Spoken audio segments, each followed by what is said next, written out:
Sejarah itu bosenin. Sejarah itu bikin ngantuk. Boring, textbook banget. Ngapain sih ngomongin masa lalu? Udahlah, move on aja. Sejarah itu gak penting. Sejarah kok gitu? Sejarah kok gitu? Sejarah Sejarah kok kok gitu? gitu? Sejarah tuh gini. Halo teman-teman, senang sekali bisa menemani belajar kalian bersama saya, Kak Dimas. Nah, kali ini saya akan memberikan informasi menarik seputaran kilas balik sejarah Asia Timur khususnya pada peristiwa Revolusi Nasional Tiongkok. Tahukah kalian, ketidakpuasan bangsa Cina terhadap pemerintahan dinasti Qing terus memuncak sejak kekalahan Cina dalam Perang Candu tahun 1842. Sejak saat itu, banyak wilayah Cina yang menjadi wilayah pengaruh kekuasaan asing, baik bagi bangsa Eropa, Amerika, maupun Jepang. Keadaan ini seolah-olah menimbulkan sistem negara dalam negara karena pengaruh asing. Secara politik dan ekonomi, kehidupan bangsa Cina menjadi semakin terpinggirkan akibat ketidakmampuan pemerintahan Manchu mengatasi masalah-masalah yang ada di Cina. Akibatnya, banyak bermunculan berbagai macam gerakan yang pada intinya ingin menumbangkan kekuasaan Manchu dan menggantikannya dengan kekuasaan dari bangsa Cina sendiri. Di antara berbagai gerakan yang bermunculan di Cina, salah satu pemimpin yang terkemuka adalah Sun Yat-sen. Beliau merupakan tokoh nasionalis Cina yang dilahirkan di desa Jiangshan di Provinsi Guangdong pada tanggal 12 November 1866.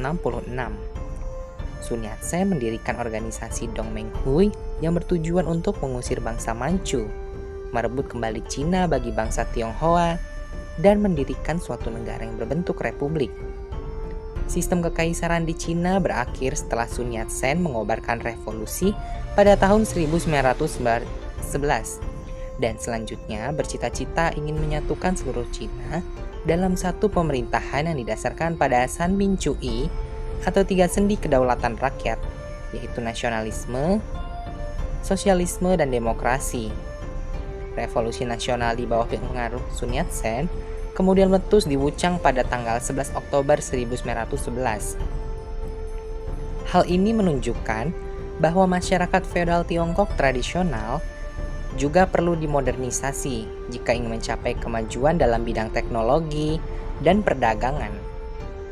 Kemudian pada tahun 1898, Kaisar Guangxu dipimpin oleh para reformis seperti Kang Youwei dan Liang Qichao melakukan reformasi secara drastis di bidang pendidikan, militer, dan ekonomi dengan melakukan gerakan reformasi 100 hari.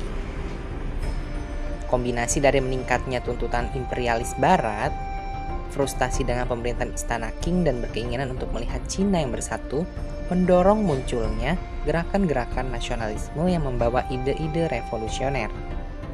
Ide-ide revolusioner tersebut digaungkan oleh orang Tionghoa yang tinggal di luar negeri, terutama di Asia Tenggara dan Amerika. Mereka yang pada umumnya akademisi berpendidikan barat mulai mendesak baik untuk reformasi atau revolusi langsung. Kang Youwei dan Liang Qichao muncul sebagai pemimpin mereka yang mengusulkan pembentukan monarki konstitusional. Sun Yat-sen sementara memimpin kelompok campuran yang bersama-sama membentuk aliansi revolusi atau Dongmenghui. Aliansi revolusioner memiliki misi untuk mengganti pemerintah Qing dengan pemerintah republik. Sun sendiri adalah seorang nasionalis dengan beberapa kecenderungan sosialis. Baik para pemimpin revolusioner dan orang Cina di luar negeri yang membiayai upaya mereka berakar di Cina Selatan. Aliansi revolusioner telah melakukan beberapa usaha pemberontakan melawan Qing di tahun-tahun menjelang revolusi, namun berhasil dihentikan oleh tentara Qing.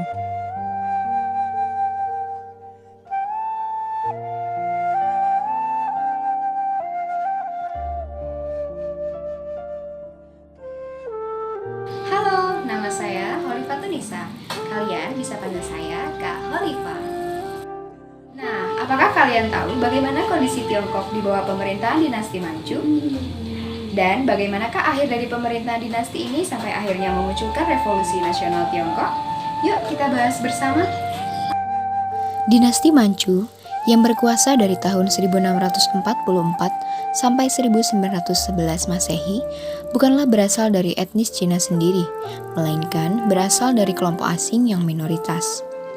Orang-orang Manchuria menjalankan pemerintahan dengan cara kekerasan. Dinasti ini juga menerapkan politik adu domba antar golongan satu dengan golongan lainnya. Ketidakpuasan bangsa Cina terhadap pemerintahan dinasti Manchu terus memuncak sejak kekalahan Cina pada Perang Candu yang terjadi pada tahun 1842 Masehi. Setelah itu, wilayah Cina banyak yang mendapat pengaruh bangsa asing seperti Eropa, Amerika, dan Jepang. Pemerintahan dinasti Manchu juga mulai dirayapi oleh unsur-unsur korupsi. Keburukan pemerintahan dinasti Manchu dan kelemahan yang dialami bangsa Cina itulah yang memicu semangat nasionalis di kalangan masyarakat awam maupun kalangan terpelajar bangsa Cina. Mereka melakukan pemberontakan dan membentuk berbagai gerakan untuk mengakhiri kekuasaan dinasti Manchu. Kondisi Tiongkok di bawah kuasa dinasti Qing atau dinasti Manchu membuat kaum intelektual frustasi sehingga muncul ide revolusi.